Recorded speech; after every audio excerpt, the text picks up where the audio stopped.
Je suis la lumière du monde, leçon 61. Qui est la lumière du monde, sinon le Fils de Dieu?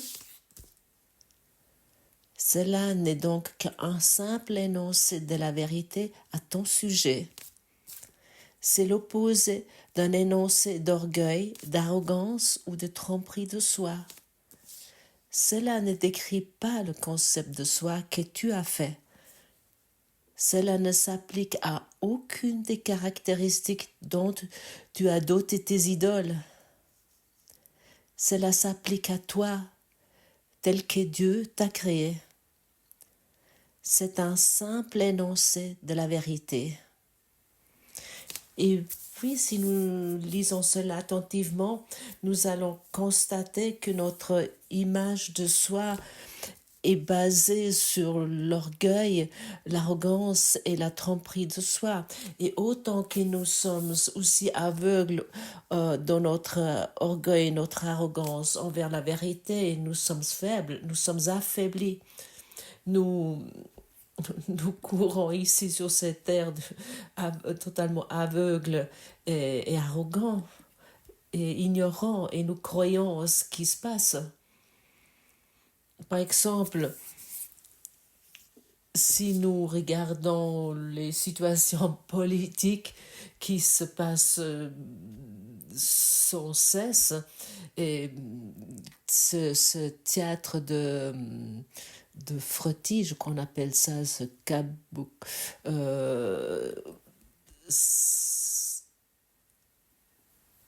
que nous pouvons voir dans les différents canons, et nous regardons cela et puis nous croyons savoir ce qui se passe là-dedans dans notre aveuglement. À ce moment-là, nous nous trompons. Nous nous trompons toujours et nous nous affaiblissons. Et nous croyons, depuis notre attitude d'arrogance, de faiblesse, nous pouvons juger qui a raison, ce qui est juste et ce qui est faux.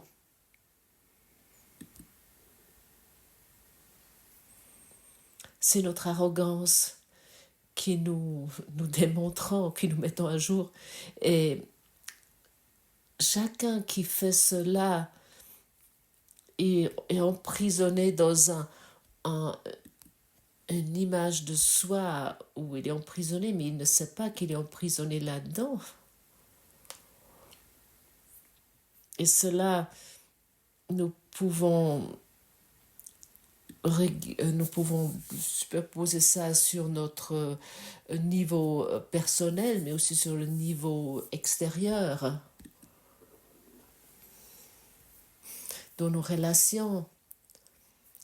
Si dans nos relations, nous croyons quelle erreur l'autre a, est-ce qu'il faut chez lui, est-ce qu'il devrait être ou pas être, ça c'est simplement l'arrogance, l'orgueil et la tromperie de soi. Et exactement cela, nous voulons déposer en nous souvenant à la vérité, et nous nous concentrons plus sur le monde. Et nous imaginons, nous croyons savoir ce qui, soi-disant, se passe dans ce monde. Cette attitude arrogante qui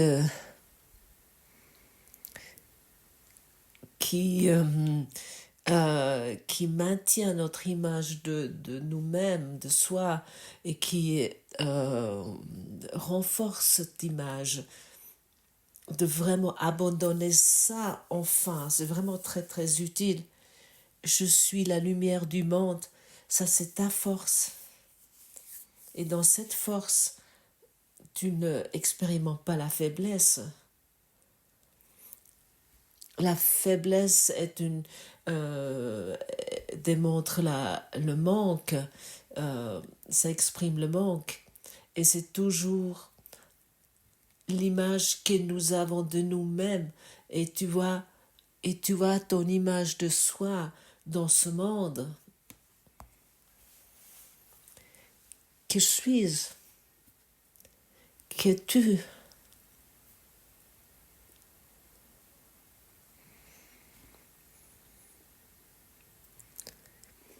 Est-ce que nous voulons toujours encore considérer ce qui est faux en tant que réel?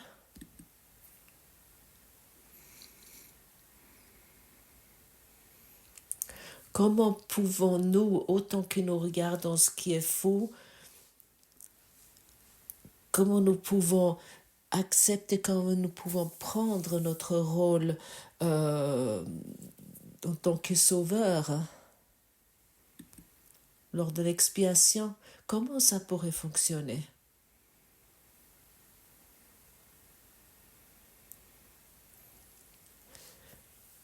Est-ce que tu peux regarder simplement aujourd'hui en toi et de constater que tu existes, simplement? Est-ce que tu peux reconnaître que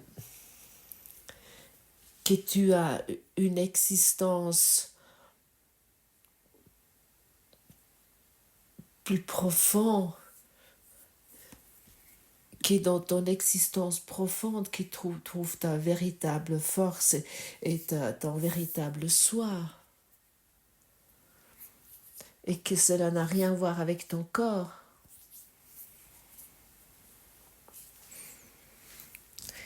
Qu'est-ce qui donne le pouvoir à une pensée? Et laisse en même temps.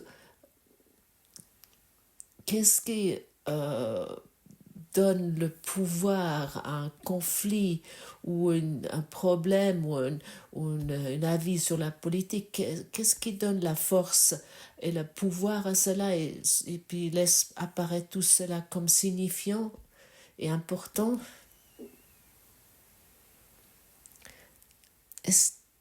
Est-ce que tu peux reconnaître que c'est ton attention sur les choses dans ce monde?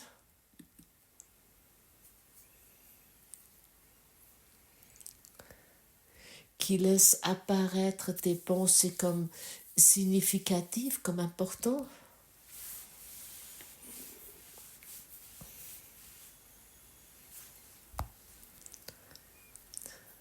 Comment ça se fait que tu vois ces problèmes dans ce monde? Comment ça se fait que tu peux voir la jalousie, les rancœurs, la rage, la colère, que tu peux voir le manque ou du victimisme? Et comment ça se fait que tu expérimentes cela en tant que soi-disant réel? Comment ça se fait que cela se manifeste?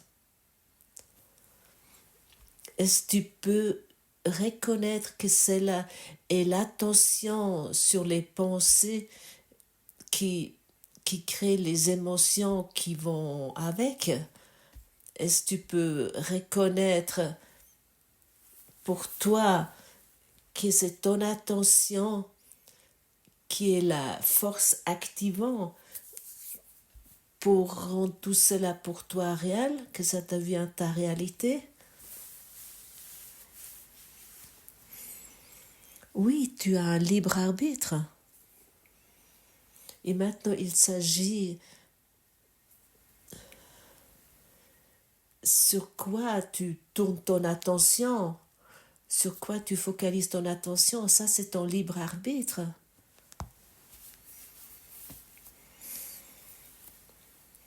Et qu'est-ce que ton libre arbitre concernant l'attention a à voir avec le salut? Qu'est-ce que ton libre arbitre a à voir avec la vérité? Tu dois te décider pour cela. Et bien naturellement, tu peux rendre réelles toutes les images du monde, dans ce monde.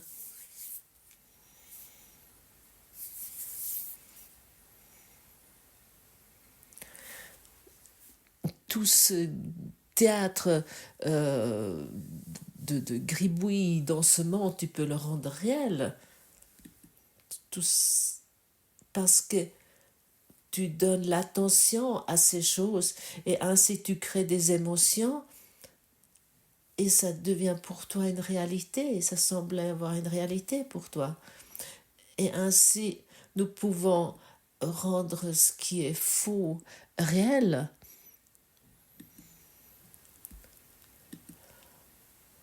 Notre, notre image de soi arrogant, ou nous pouvons rendre réelle la vérité. Mais qu'est-ce qu'est la vérité? Je suis la lumière du monde. Et pour quelqu'un qui, concernant cela, et pour quelqu'un qui, jusqu'à présent, a totalement ignoré la lumière du monde, ça semble être un affront, une attaque, et ça va être défendu. Et il y aura des accusations. Comment tu pourrais dire quelque chose de pareil?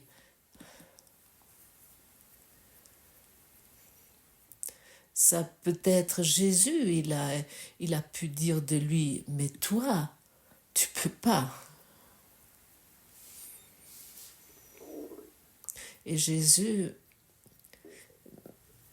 je pense maintenant dans la Bible, il a dit, regardez, les oiseaux ne sèment rien, mais ils récoltent quand même. Et cette citation, je l'ai déjà lue dans mon enfance.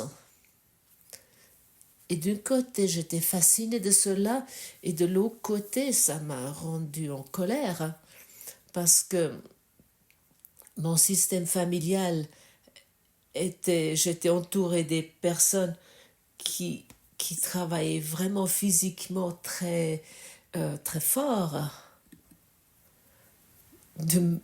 Du matin, de 5 heures du matin, jusque on pouvait plus, jusque les yeux se fermaient. Et je pouvais sentir cet énoncé. Mais je n'avais aucune référence à cela. Ça me semble être tellement étrangère pour moi, tellement inconnu. Maintenant, je sais de quoi Jésus parle. L'oiseau, lui, il fait confiance à sa force. Il est assis sur la branche, sur l'arbre, et nous voulons continuer, nous voulons étendre cette métaphore. Il vole d'un arbre à l'autre, d'une branche à l'autre. Est-ce qu'il doit réfléchir sur quelle branche il va voler? Est-ce qu'il réfléchit si cette branche va tenir son poids?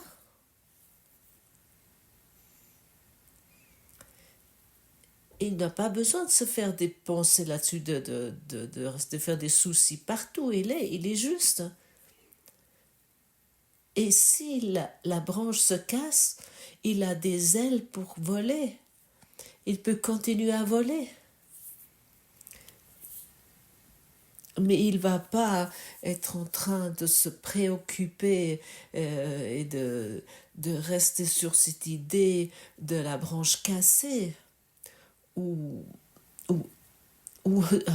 un arbre qui ne lui convient pas.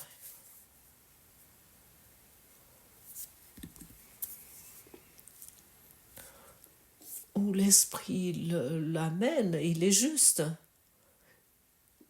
Et pour cette raison, l'oiseau, il est libre. Il n'a même pas besoin de se faire des réflexions. Il ne réfléchit même pas pourquoi il vole ou il peut voler, pourquoi il peut surmonter la gravité. Il suit sa véritable nature.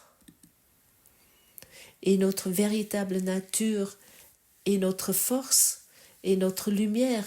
Et nous avons tous des ailes.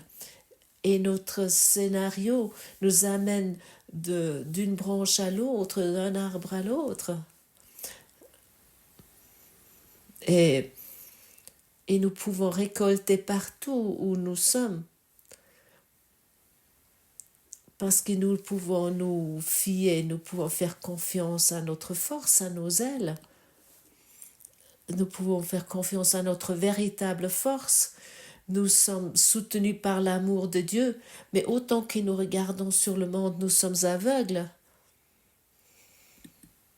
Simplement aveugles. Et nous voulons aujourd'hui déposer notre arrogance, nous voulons déposer notre aveuglement pour que nous pouvons voler comme le oiseau d'une branche à l'autre.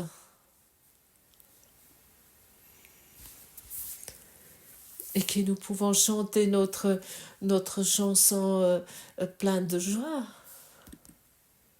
Au lieu de parler de la tristesse, de partager la tristesse. Et quel est notre système familial, et pour cette raison je peux pas, et pour cette autre raison je peux pas non plus, parce que j'ai appris qu'il faut travailler jusqu'en temps par terre pour pouvoir plus ou moins survivre. Nous pouvons laisser tout cela derrière nous. Ah, je ne peux pas, parce que moi j'ai une famille qui est psychologiquement dérangée. Pour cette raison, je ne peux pas voler. Et chaque branche, je dois le contrôler des années avant s'il est assez solide, si cette branche est assez solide.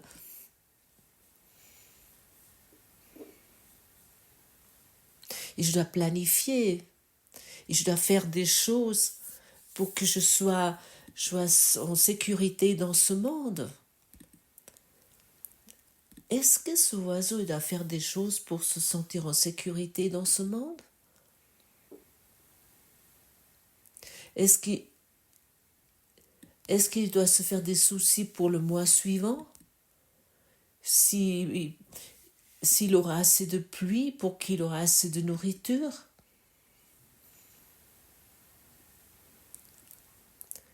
Soit que nous fions à notre force intérieure, nous faisons confiance, ou nous nous fions au monde, et à ce moment-là, nous sommes perdus.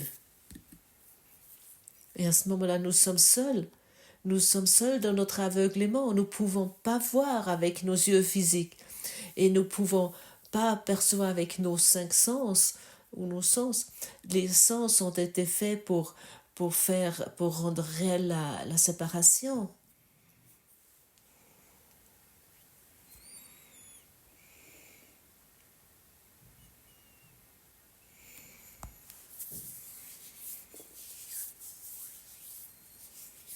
Qu'es-tu véritablement?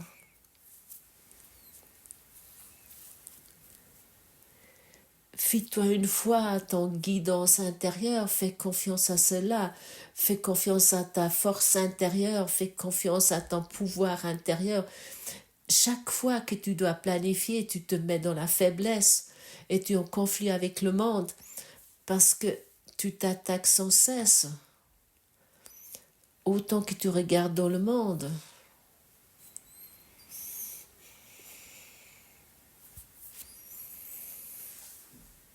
Et tu empêches le flow, tu empêches le courant de la vie. Si tout doit être planifié.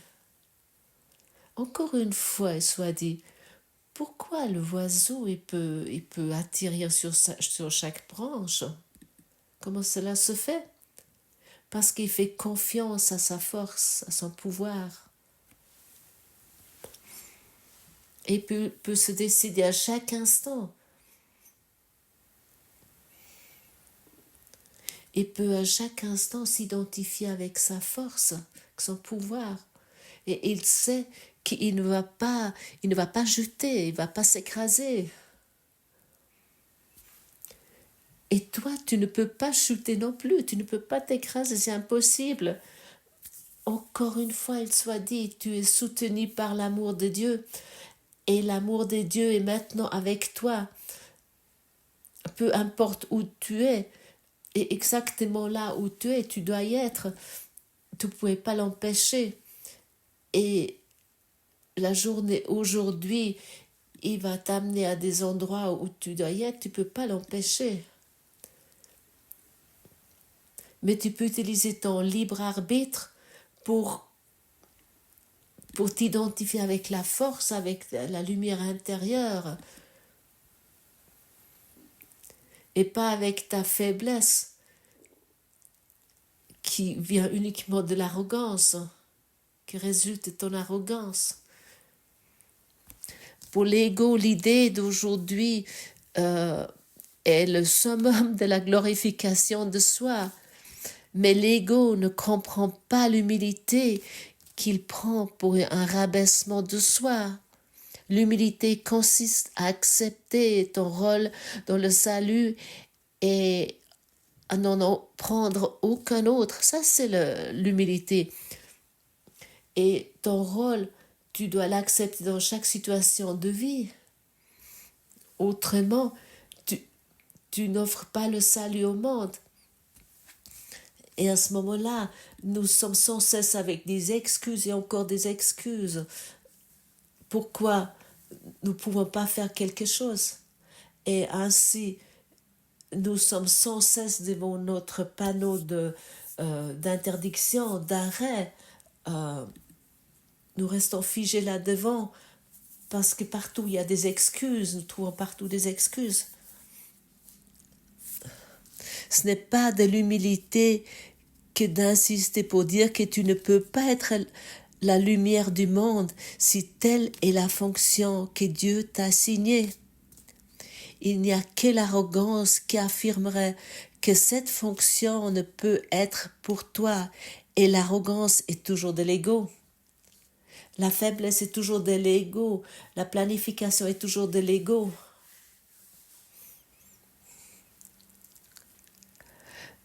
De regarder le monde et de juger sur le monde, ça vient toujours de l'ego. Et ça, c'est notre arrogance. Et nous voulons aujourd'hui être vraiment humbles pour arriver à notre force, à notre puissance et déposer toute arrogance.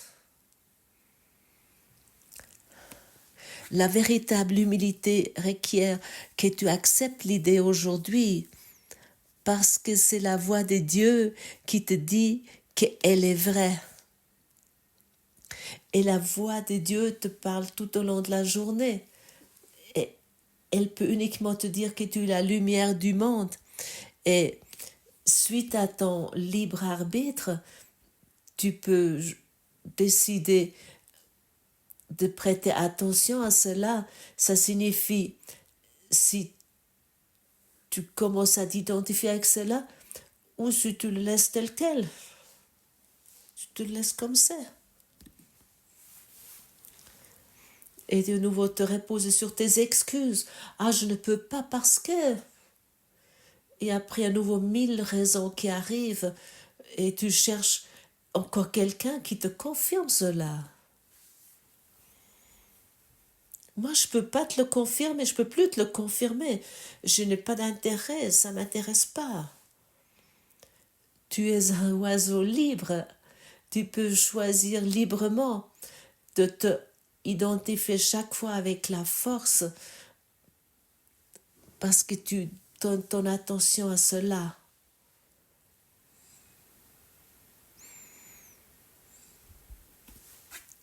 La véritable humilité requiert que tu acceptes l'idée d'aujourd'hui. Point final.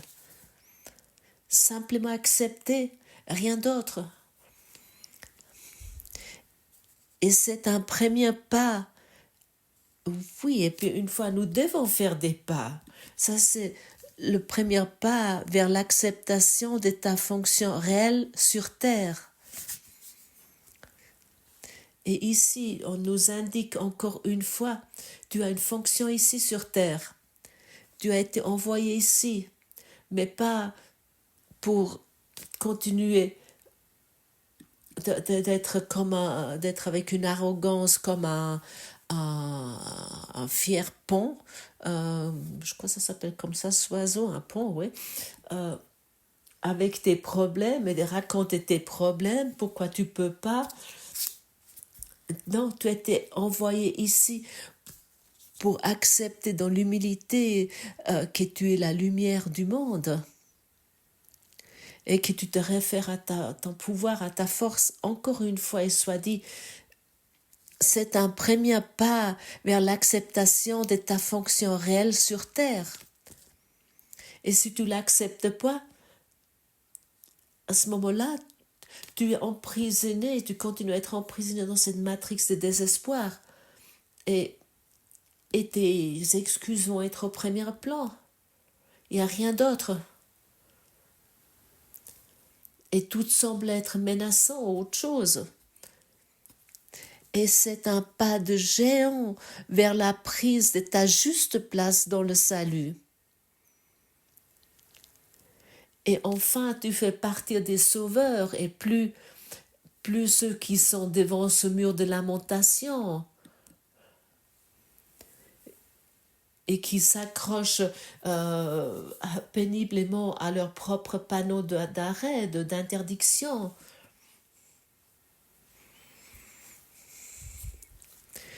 Tu es venu ici pour être un sauveur. C'est l'assertion positive de ton droit d'être sauvé. Et c'est l'admission du pouvoir qui t'est donné de sauver autrui, mais avec humilité, mais pas en te plaignant quelles erreurs ils ont, qu'est-ce qu'il faut chez eux. Et encore ensuite, regarder que quelque chose devrait se passer maintenant dans ce monde, qui est dans l'humilité, il est dans sa fonction en tant que sauveur du monde. Et puis il n'attend pas que le monde change, mais il va constater dans son attitude humble que tout est juste, et puis il n'accuse plus. Et il n'accuse plus personne que quelqu'un a fait une erreur quelconque.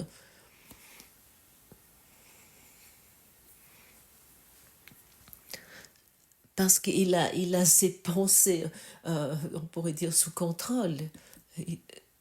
Il est prêt d'observer ses pensées. Parce qu'il utilise son esprit d'explorateur, mais plus pour rendre réels les problèmes, mais pour offrir la guérison. Et nous sommes invités aujourd'hui de pratiquer la véritable humilité pour faire un premier pas vers l'acceptation de notre fonction réelle sur Terre. Et ainsi je te demande,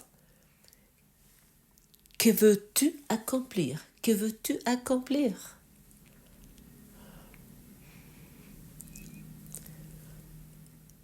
Est-ce que tu aimerais continuer à être l'oiseau qui est assis dans son nid et qui explique à d'autres oiseaux qu'il ne peut pas voler parce qu'il ne peut pas se décider pour sa force, son pouvoir, parce que le nid elle est tellement bon chaud, parce que le nid c'est la seule chose, ce nid est la seule chose qu'il connaît. À un moment donné, nous devons faire le saut. Nous devons faire ce premier pas. Et nous devons sauter de ce nid, sauter de ce nid familial ou social ou politique. Nous devons sauter de ce nid sociétale. Alors, c'est-à-dire que de sauter de nos lois, nos propres lois, et enfin sauter et commencer à voler. Et seulement lorsque nous commençons à voler, nous allons constater que nous avons des ailes, que nous avons de la force, nous avons le pouvoir et que nous ne pouvons pas chuter, nous ne pouvons pas nous écraser. Mais nous nous écrasons, nous chutons sans cesse autant que nous nous attachons à ce nid.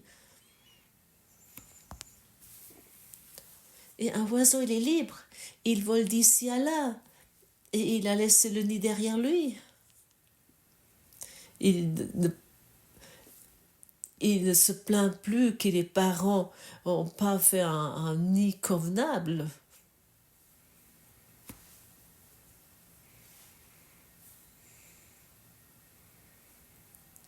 Trouve ta véritable force.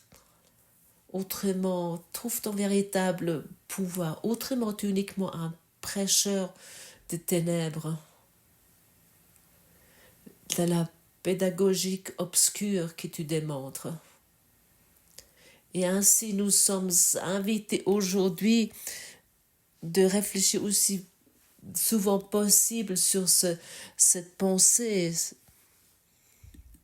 Tâche de penser à cette idée aussi souvent que possible aujourd'hui. C'est la réponse parfaite à toutes les illusions et donc à toute tentation. Elle porte à la vérité toutes les images que tu as faites sur toi-même.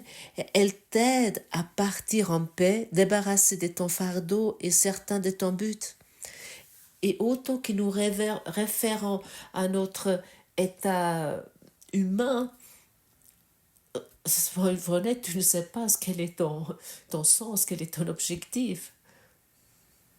Tu te racontes, tu essaies de te convaincre, mais oui, je crois en Dieu, et je secours, et je sais quelque chose de particulier, et sans cesse tu es dans l'incertitude, dans le doute, et tu es sans cesse menacé, et sans cesse, une circonstance de vie peut te faire dériver de secours.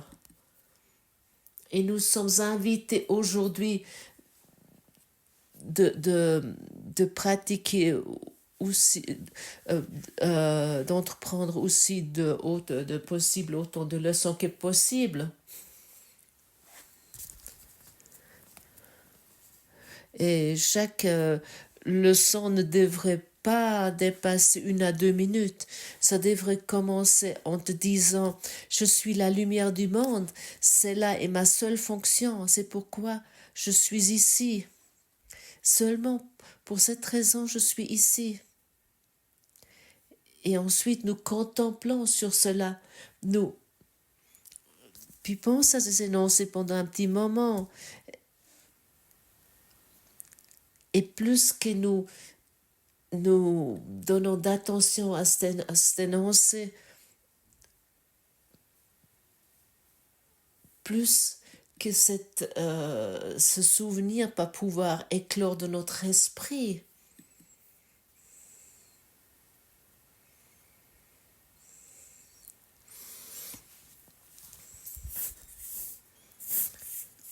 Puis pense à ces énoncés pendant un petit moment, de préférence les yeux fermés, si la situation le permet. Laisse quelques pensées pertinentes te venir à l'esprit et répète-toi l'idée, si ton esprit s'égare, de la pensée centrale. Ça, c'est notre devoir aujourd'hui. Je suis la lumière du monde. La lumière du monde est ma force, c'est mon pouvoir. Je suis maintenue par la lumière du monde. Je suis soutenue par la lumière du monde.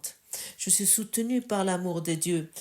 Et ainsi nous laissons apparaître des pensées pour que notre esprit se fixe là-dedans, et il se renforce là-dedans, et qu'enfin notre esprit quitte ce nid et qui fait un premier pas, qui a le premier battement d'aile, et la première fois que nous volons librement. La première fois, nous volons librement. Et à ce moment-là, tu es dans ton pouvoir, dans ta force. dans ta véritable force. Parce que tu as utilisé ton libre arbitre pour cela et que seulement cela nous voulons faire, toi comme moi. Merci. Merci mes amis francophones d'avoir écouté cette leçon si merveilleuse et je vous conseille, si ça vous dit, de lire le texte en dessous du podcast. À demain.